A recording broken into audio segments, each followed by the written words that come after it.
What's up, guys? Joker here, making another video. I'm kind of running out of content and topics to talk about. So let's talk about something that's dead. I recently saw an Asmongold video talking about pre-ordering in 2022. I thought I'd make a quick video just talking about it. I feel like, let's break it down.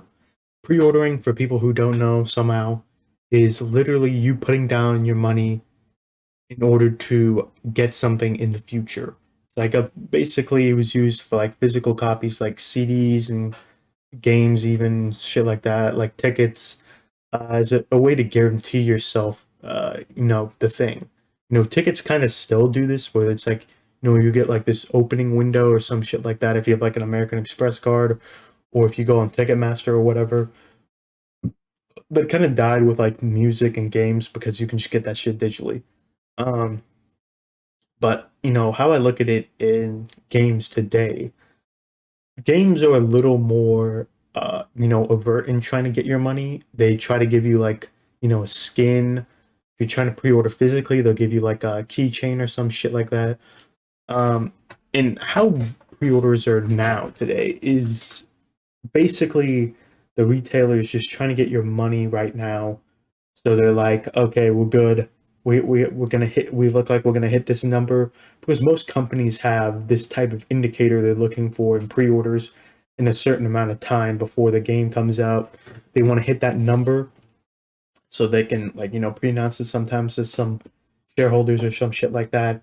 But they can't really recognize it the money. It's because they haven't fulfilled their obligation. They can just it's on their books. It's like something they can't like physically recognize because they don't have them. They haven't performed the obligation of giving you the game yet.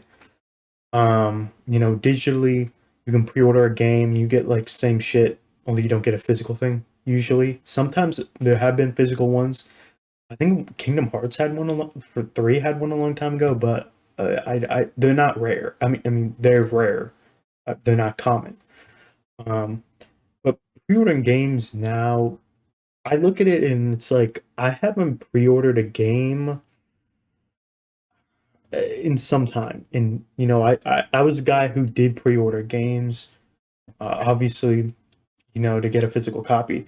It not show up to GameStop and it's like, oh, we don't have a copy to wear out or some shit like that. I mean, I know like for Animal Crossing, during COVID, that was huge. Like I pre-ordered Animal Crossing and I got it, and there were people that were trying to buy Animal Crossing. They're like, yo, we're sold out. Everyone around us is sold out, which is actually crazy. It was like 2020, and it's like, yo, they're sold out of this physical crap. And it's like I understand why people want to buy it physically. It's because it's like, okay, when you're done, you can just sell it, so you don't like buy a game digitally and you're fucked because you're never gonna play it again. It happened with me with Splatoon 2. I literally played it for like a few weeks and then it's like, fuck, I want to get rid of this fucking game. It's like shit. And it's like that's a bummer. And you look at it pre-ordering now, especially digitally, and this really affects PC games because there aren't physical PC games anymore.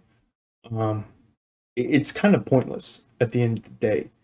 How I look at it right now is if I want to pre-order a game and get a bonus or preload it or some shit like that, is I wait for reviews to drop, and usually it's a good sign if reviews drop at least a week, like in a week span before it comes out officially. If reviews don't drop until the day of, that's usually a bad sign. I think Doom or Wolfenstein, the New Order, were like that. Those turned out to be good games, but it's not usually it's not a good thing, especially if it's a multiplayer game. It's like you can't see reviews until the day of. It's like that really sucks. And even with also multiplayer games, it's like some reviewers get put into these specialized environments to where you're not really seeing the real game.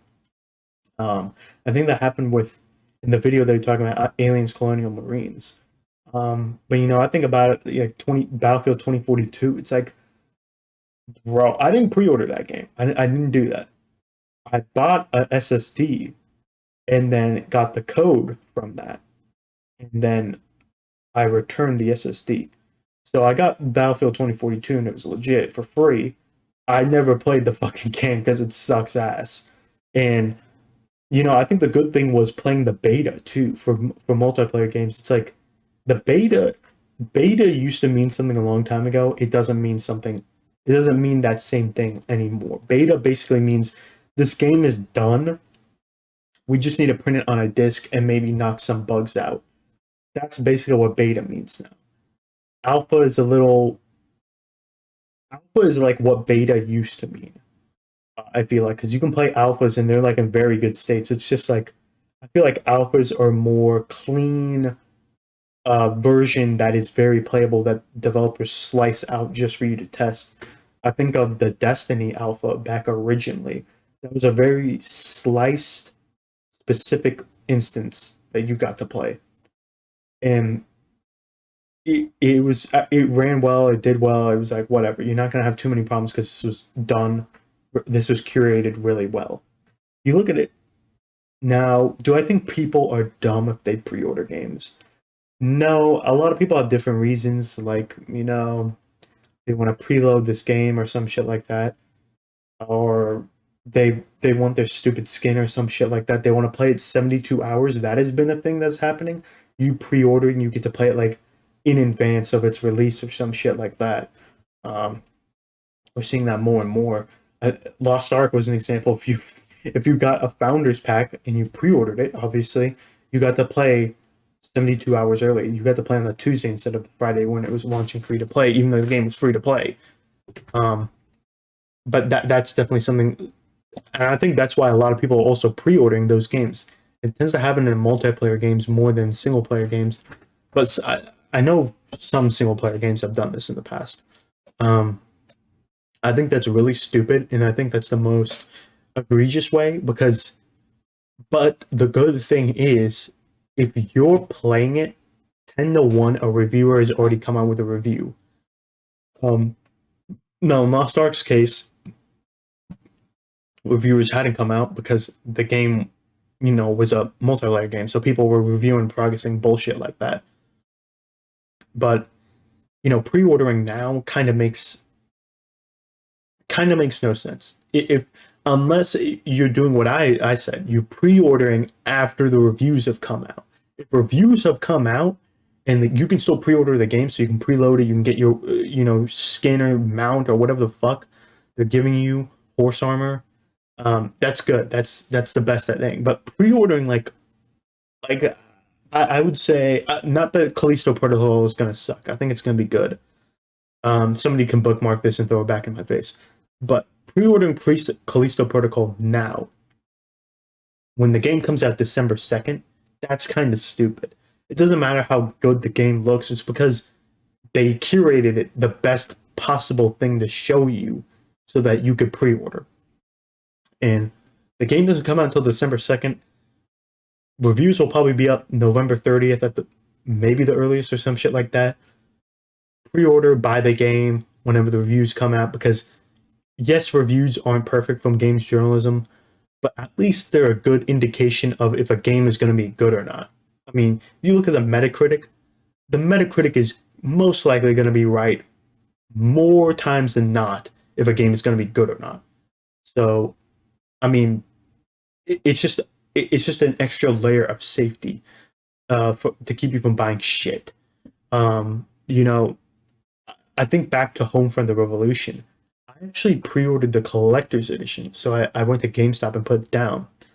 And then the reviews came out the day of, and I was like, oh, fuck this, I'm not buying that. So I just went to GameStop and canceled that fucking pre-order. That's the good thing about physical pre-orders. It's like you can cancel that shit. So it literally doesn't matter. If it's like, hey, you have to pre-order so you can get a beta code or some shit like that, then yeah, do that because you just cancel the physical pre-order. Digital, don't do that because you're not going to easily be able to cancel your pre-order.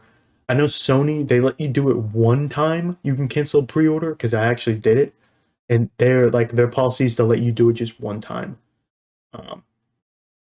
But yeah, I mean, dude, I dodged a bullet with Homefront: The Revolution. I bought I can't remember what I bought with that money, but it was Overwatch and another game that was good. So Overwatch at the beginning I'll take, and the other game was also really good. So it turned one shit game into two good games. Now sadly, pre-order beta access, I think they've been like cutting it down on the physical and only letting you get it if you pre-order digitally, which is again another shitty thing to do to try to get more easy money. It's because it's like, oh, these kids just want the beta access. It's like, okay, that because what was happening is people were pre-ordering off Amazon and GameStop and everywhere and just canceling the pre-order after they got the beta code. Like they wanted the beta code to play the game physically first, then they were going to make their decision way later and way closer. And it's like, oh, I get the money back and I can use that for something else in the meantime while I wait for the game to actually come out. And then I can pre-order it like a day before. But yeah, I mean, that's just my take on pre-orders. I think it's like, it's okay in the instance of, preloading it after reviews come out, but like pre-ordering months in advance for a game you've never physically really seen in live, like going live, not like some stupid like curated E3 trailer or some shit, is not the best thing to do. And honestly, your time value of money is also wasted too, because it's like that $60 is like on the sidelines when that $60 can be used for something right now rather than something in the future. So yeah, that's my thought. So bye.